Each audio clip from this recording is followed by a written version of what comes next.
अस्सलाम वालेकुम friends, welcome back to my YouTube channel English and fun.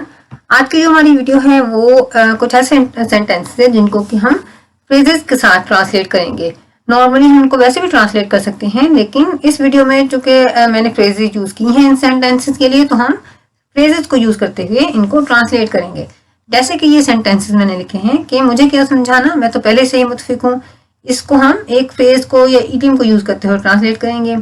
इसी तरह इससे तो भांडा ही फूट जाएगा, यानी इससे राज ही बाहर आ जाएगा और अपनी तमाम दौलत के होते हुए भी वो नाखुश है।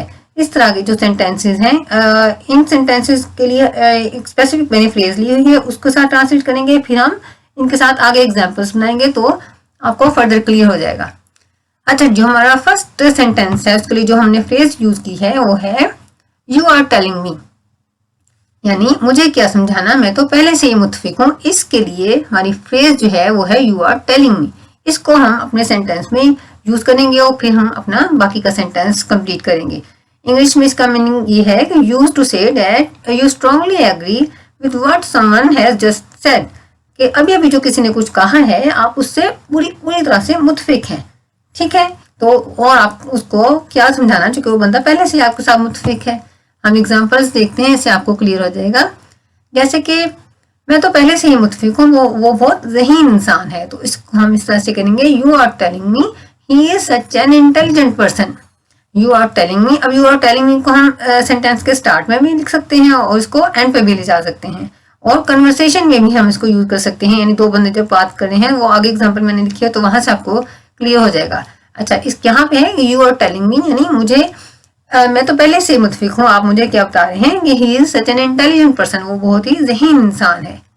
ठीक है, इसी तरह नेक्स्ट एग्जांपल अपनी देखते हैं। ये देखें, यहाँ पे एग्जांपल मैंने लिखे हैं जो कन्वर्सेशन है दो बंदों की।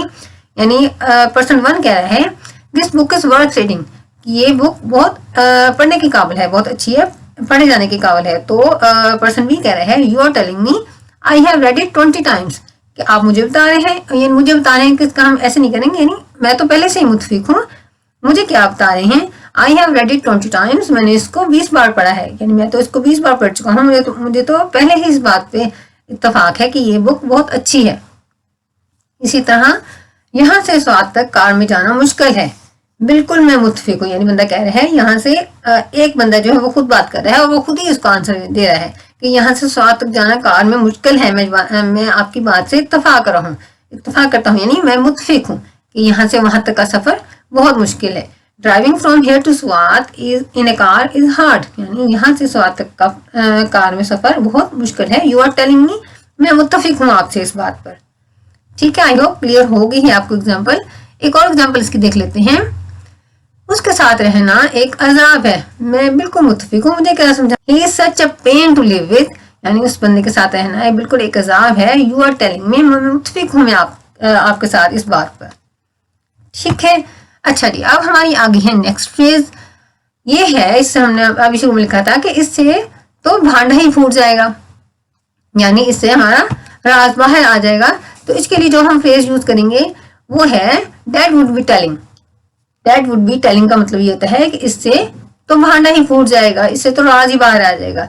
इंग्लिश में जैसे कि डेफिनेशन है इसकी कि use to say that you can not tell someone something, यानी इसको हम यूज करते हैं तब जब हम किसी को कुछ नहीं कह सकते, क्योंकि बिकॉज इट्स ए सीक्रेट, क्योंकि वो चीज एक सीक्रेट होती है, इसलिए इस बात को हम नहीं कह सकते, तब ये यूज किया जाता है। यानी जब एक राज होता है और राज को इसको नहीं बताना होता हमने, तो तब हमने इसको यूज करना होता है। और उर्दू में हम इसके लिए फ्रेज यूज करते हैं कि इससे तो भांडा ही फूट जाएगा, और इंग्लिश में हम कहते हैं कि दैट वुड बी टेलिंग। चले हम इसके साथ एग्जाम्पल देखते हैं, फिर आपको क्लियर हो जाएगा। पर्सन ए कह रहा है let's decorate a home for his birthday party, चलो उसकी बर्थडे पार्टी के लिए घर को डेकोरेट करें। तो पर्सन बी कह रहा है no no that would be telling, नहीं इससे तो भांडा ही फूट जाएगा, इससे तो इसको पता चल जाएगा कि उसकी बर्थडे है। ठीक है, इस सेंस में हम इसको यूज करेंगे। इसी तरह एक और एग्जाम्पल देखते हैं। It is a secret if you do that that would be telling, तो मतलब क्या है, इट इज अ सीक्रेट, ये एक राज है, इफ यू डू दैट, अगर तुम ऐसे करोगे तो दैट वुड बी टेलिंग, तो इससे तो भांडा ही फूट जाएगा, इससे तो पता ही चल जाएगा। एक और एग्जांपल हम देखते हैं। पर्सन ए कहता है it is a time to show father the broken lamp, person ये कह है कि अब वक्त आ गया है कि हम फादर को उस ब्रोकन लैम्प के बारे में बता दें, अब वो उस टूटे हुए लैम्प के बारे में बता दें। तो पर्सन भी कहता है that would be telling that I did, कि इससे तो डैट वुड बी टेलिंग, इससे तो भांडा ही फूट जाएगा, इससे तो पता ही चल जाएगा कि डेट आई डिड कि मैंने तोड़ा है। ठीक है, कि राज उसके साथ डिस्क्लोज हो जाएगा। अच्छा जी, हमारी नेक्स्ट फ्रेज जो है वो है के होते हुए या के बावजूद। इसके लिए जो हम फ्रेज यूज करेंगे वो है फॉर ऑल। फॉर ऑल को हम यूज करते हैं वहां पे जहां हमने उर्दू सेंटेंस में कहीं हमारे पास के होते हुए यूज हो या के बावजूद यूज हो।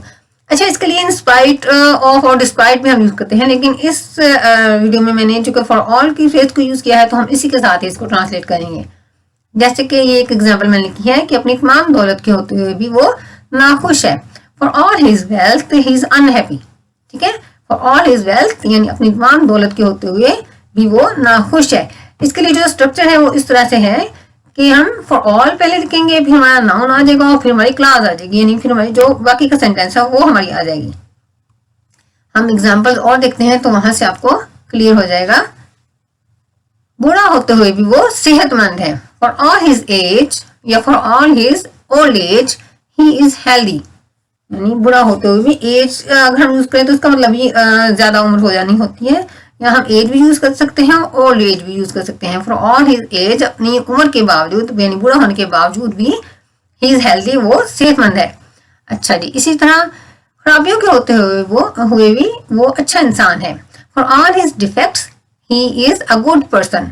फॉर ऑल हिज डिफेक्ट्स, अपनी तमाम खराबियों के बावजूद he is a good person, वो एक अच्छा इंसान है। अच्छा, ये एक चीज है, ये भी आपने हो सकता है कहीं पढ़ी हो। फॉर ऑल आई केयर, इसको भी हम यूज करते हैं, इसका मतलब है मुझे कोई परवाह नहीं।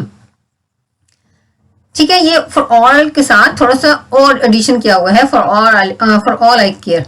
तो इसका मीनिंग वो नहीं है, इसका मीनिंग थोड़ा सा फर्क हो जाता है। जैसे कि यहाँ मैंने एग्जाम्पल लिखी है, अब आप जा सकते हैं, मुझे कोई परवाह नहीं। यानी बंदा कह रहा है मुझे कोई परवाह नहीं की मीनिंग में आता है, यानी मुझे कोई परवाह नहीं या मुझे कोई फर्क नहीं पड़ता, या जैसे खवातीन कहती हैं कि मेरी बुलास है, ऐसे इस तरह के सेंस में यूज होता है ये कि मुझे कोई फर्क नहीं पड़ता। फॉर ऑल आई केयर, जैसे कि ये एग्जाम्पल है, you can go right now, अब आप जा सकते हैं। फॉर ऑल आई केयर, मुझे कोई परवाह नहीं, यानी मुझे कोई परवाह नहीं, मुझे कोई फर्क नहीं पड़ता, आप जाते हैं तो जाएं, आप जा सकते हैं।